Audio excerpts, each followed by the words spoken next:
La realidad nacional. Con análisis periodístico profesional. Los temas de país abordados con profundidad y credibilidad.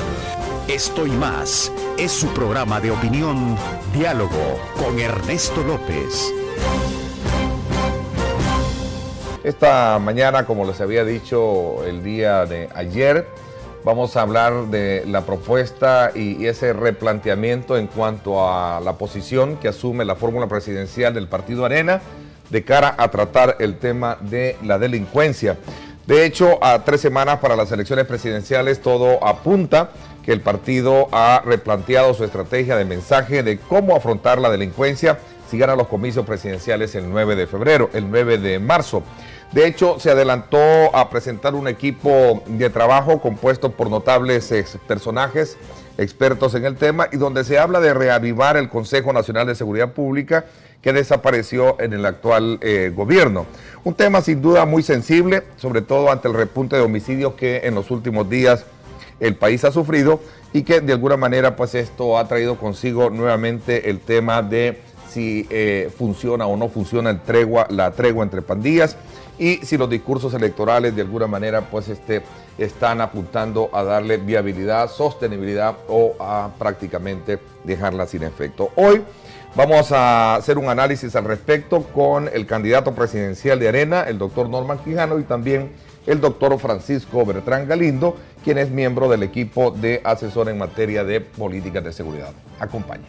Cuando nosotros abrimos este espacio para poder escuchar, para poder atender peticiones, recomendaciones de personas versadas, lo hacemos con el propósito de crear una verdadera política de seguridad pública que dé respuesta, porque ciertamente es lo que nunca hemos tenido, una política de seguridad pública. El gobierno sustentó durante su quinquenio, que está por terminar, prácticamente sus éxitos o sus fracasos en materia de seguridad pública en una tregua que siempre fue ilegal, que siempre se vio como algo poco transparente, oscuro, y no se puede abordar un tema de tanta gravedad, de tanta magnitud, sin ponerle el verdadero interés que debe de tener. ¿Qué correctivos, así de manera concreta, podría considerarse que existe ahora en este mensaje que usted está enviando al país para tratar este tema que está, de alguna manera, golpeando fuertemente a la sociedad? Neto, yo siempre expresé que Plan País era un documento valiosísimo, que se había trabajado con la fórmula presidencial, que habíamos recorrido distintos lugares, en consultas en Santa Ana, en San Miguel, en tantos lugares, que se había consultado con universidades, con la academia, que se había consultado con centros de pensamiento, con los sectores productivos. Es decir, el Plan País fue un documento que se elaboró con mucho profesionalismo. Norman y su gobierno no va a negociar con los criminales. Eso queda claro. Pero también hemos dicho que nosotros vamos a ser muy efectivos en aplicar programas preventivos que siempre han estado en Plan País expuestos y que no hubo oportunidad de hacerlo. En materia de seguridad, es imposible resolver esto si no hay un compromiso absoluto del presidente. Y la razón es la siguiente: por Constitución, él dirige la policía, no el ministro de Seguridad. Es que el problema es que no se lo han tomado en serio el tema de seguridad. Entonces, como no se lo toman en serio, lo que hacen son acciones específicas reactivas. La casa segura, el tregua con las pandillas. En el caso del primer gabinete de este gobierno, la mano blanda, la carretera de oportunidades. Como equipo multidisciplinario, como usted lo dice, doctor, ¿cómo van ustedes en este caso, digamos, en ese séquito de personas que están ahí, entre ellos Facundo, cómo van a lidiar con el tema de la tregua? Si las pandillas quieren seguir en un acuerdo entre ellos, es un problema entre ellos, ¿verdad? Al Estado lo que le toca es abrir opciones, mecanismos, para que aquellos que no quieran seguir o que quieran salir, porque aquí hay que separar entre los psicópatas y los muchachos que sus propias madres quieren sacarlos de las pandillas.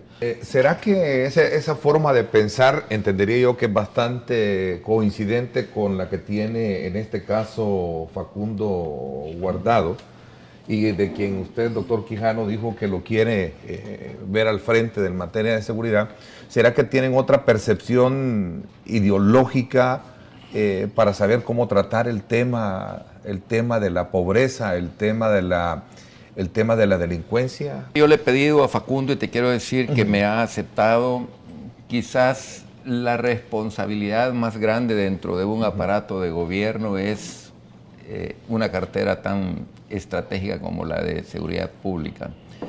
Y después de larga conversación con Facundo, más me he ido convenciendo que la decisión es la más acertada, la más correcta. Y para mí que todos los entes del Estado deben de converger, es decir, la estructura del Estado debe de trabajar en esa misma dirección. El 30 de enero del año pasado, Paolo Luer, quien es miembro también de su equipo asesor, le escribió particularmente una carta a usted donde le decía, cuando usted asumió, digamos, no sé si ligeramente o cómo, cuando Estados Unidos emitió una alerta para no visitar al país. Y él le decía entre parte de ese contenido de esa carta que tengo acá en mis archivos, que sería grave para un candidato, decía, la otra sería que realmente piensas que es justo que Washington emite este juicio, reducir la violencia negativo sobre nuestro país en un momento en que hemos logrado por primera vez en décadas, decía, reducir la violencia y salir de la lista de los países más violentos del mundo. Esto significaría que uno de los candidatos a la presidencia, en este caso en referencia a usted, no entiende el proceso de reducción de la violencia que estamos viviendo, ni sus oportunidades y alcances para el turismo, el desarrollo, etcétera. Nadie te está pidiendo que te apuntes como promotor de este proceso que empezó con la tregua y ahora sigue con los municipios que quieren convertirse en zona de paz. Tienes todo el derecho de tener dudas, críticas y reservas. Lo que sí se exige a un candidato presidencial es que no sea obstáculo de este proceso que ya logró evitar la pérdida de miles de vidas salvadoreñas. ¿El doctor Quijano ha cambiado a partir de, digamos, de esta experiencia vivida con el tema de la delincuencia en la primera etapa de la campaña electoral, doctor? No, Ernesto, bajo ningún aspecto. Yo sigo siendo un crítico de la tregua.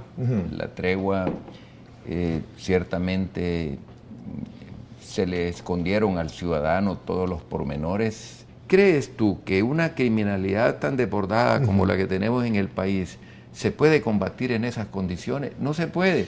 Y hay un presupuesto, Facundo hablaba ayer del 10% del PIB, yo tendría que revisar cuánto es realmente el presupuesto de seguridad pública. Quizás la responsabilidad suprema de un presidente de la República es salvaguardar la vida y los bienes de sus conciudadanos. Yo he dicho que si eso es incapaz de hacerlo, pues entonces está fallando en un elemento fundamental dentro de lo que es la administración pública. Las cárceles es totalmente definitivo que no importa la calidad de los delincuentes que están ahí, son seres humanos.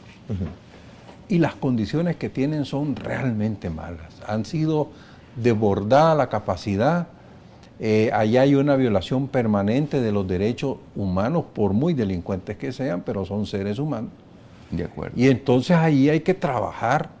Y la queja de los pandilleros, de los delincuentes, de que se los trata mal, tienen toda la razón. Si eso es un tema que hay que focalizar y decir, hombre, aquí hay un problema, hay que resolverlo. Y eso está planteado, el doctor Quijano lo ha dicho con mucha claridad, que hay que hacer un esfuerzo por descongestionar estos centros penales y llevarlos a unos niveles de dignidad de los seres humanos. Política significa que todos los entes van a trabajar en propósito de alcanzar un objetivo común, que es bajar los niveles de criminalidad, hacer el país más seguro, bajar el número de extorsiones, en pocas palabras, que tengamos una sociedad más justa, más cohesionada, con más espacio de libertad, sin vivir en esa angustia, en esa ansiedad, porque los ciudadanos salvadoreños vivimos presos dentro de nuestros propios hogares, dentro de nuestras propias ciudades. Nosotros sí creemos de que este tiene que ser un enfoque integral, donde lo que es, en primer lugar, prevención, segundo, aplicación estricta de la ley, rehabilitación y reinserción. Fíjate que te he hablado de 4 componentes. Antes solo habíamos hablado de combate de la criminalidad. Esos 4 componentes son indisociables, que en un espacio de 4x4 hay 40, 50, 60 personas, unos en el piso, otros en hamacas aquí, otros aquí, y uno se pregunta, ¿y cómo hacen para subsistir? Eso lo único que alimenta es el resentimiento social. Eso lo único que, porque esas personas salen más enfermas, más resentidas contra la sociedad por haberlos tratado en esa forma. Eso lo que hace, ese hacinamiento, lo que provoca es mayores facilidades de organización criminal para salir a delinquir. Es que aquí hemos sido presas, yo no sé si de las transnacionales o de conflictos de intereses. Ayer escuchaba expresiones de Francisco que yo desconocía, ¿verdad? El conflicto de interés que pueda existir a lo mejor entre el presidente de la República y las transnacionales, que son estas empresas de telefonía, que llevamos años hablando de lo mismo, pero desde los penales se sigue platicando. Si usted fuera electo presidente, les dijera, señores, me cortan eso y punto.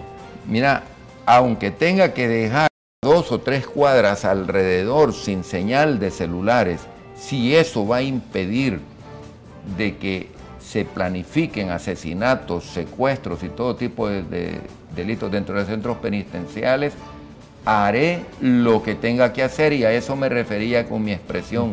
Usted los quiere bloquear, pero resulta que no lo bloquea. Y cuando hay esfuerzo legislativo, inclusive del mismo partido del presidente, el presidente vetaba los decretos.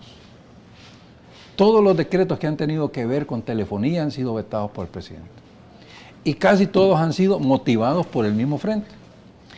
Entonces resulta que usted lo que ve es una actitud, ¿verdad?, consentidora desde el Ejecutivo. ¿Y qué ha pasado? Cuando se han puesto los bloqueadores en los centros penales, pues se han puesto, han habido 2 saboteadores. Las mismas telefónicas que le suben la fuerza de la frecuencia y le pasan encima al bloqueador, y por otro lado, los mismos guardias que a veces los pagan para que vayan cambiando el giro del bloqueador. Entonces, en lugar de bloquear el centro penal, bloquean la vecindad. Los centros penales son la retaguardia de la delincuencia en este país. Cuando él dice con esa firmeza que dice, se va a hacer cumplir la ley, eso tiene implicaciones importantísimas y hay que poder dimensionarlo cuando uno ya lo reflexiona. Hablar de Venezuela, los hermanos venezolanos están atravesando quizás una crisis profunda en todos los sentidos.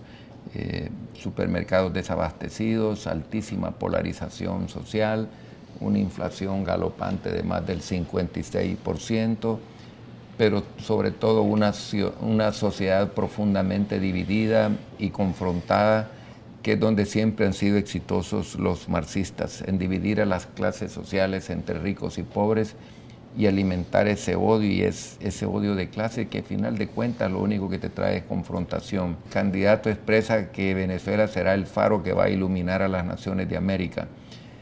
Los salvadoreños tienen que reflexionar a lo que vamos el 9 de marzo, no es una elección entre Norman y Salvador, esta no es una simple elección, es mucho más allá que eso. Cuando la autoridad responsable de velar por la seguridad pública, que en este caso es la Policía Nacional Civil, la misma Constitución le franquea espacios al presidente para poder hacer uso del aparato del Estado, de las instituciones del Estado, cuando esa autoridad ha sido rebasada. ¿Qué opina de las últimas encuestas? Sobre todo que en algún momento, si la vemos en cifras, por ejemplo la de la prensa gráfica, no le favorecen muchísimo. ¿Cómo su equipo de campaña está tratando ese tema, doctor? Bueno, me lo pregunta a mí. Bueno, sí. Mira, siempre habrán guerras de encuestas. Lo que los expertos en este tema nos dicen a nosotros es que lanzar una encuesta después de 22 días después de un evento electoral, pues hay como una especie de euforia colectiva que puede dar los números que no necesariamente son los que se pueden repetir en un segundo proceso. Está funcionando el tema de las alianzas. Antonio Saca se sentó ya a platicar con él, pese a que el señor Freddy Cristiani dice que no estaría de acuerdo en que se sentara a platicar con él y llevar. No, Yo no me he sentado con él ni he buscado acercamientos con él. Lo que sí he dicho que nosotros estamos abiertos a poder dialogar con todas aquellas, no en directamente específico con él se va a sentar a con dialogar. Todas aquellas personas que comulguen con principios, valores en una línea estratégica de pensamiento, pero que sobre todo estén dispuestos a darle una tablita de salvación al país, que es lo que podemos perder el 9 de marzo. Con Elías, Antonio saca la situación, se vuelva quizás muy difícil, pero no con todo el resto de liderazgos, las bases, que es lo que más nos interesa. Y lo ha buscado. Y lo digo a juzgar por las declaraciones que él dio en Honduras, donde dijo que él no estaba neutral, que él estaba pues ya con una inclinación. Bueno, es su libre decisión, la historia lo juzgará a él, como juzgó también a don Arnoldo Alemán allá en Nicaragua. La gran diferencia de los anteriores consejos es que el planteamiento que ha hecho el candidato Quijano es que él va a ser el líder del consejo. Eso no funcionaba antes.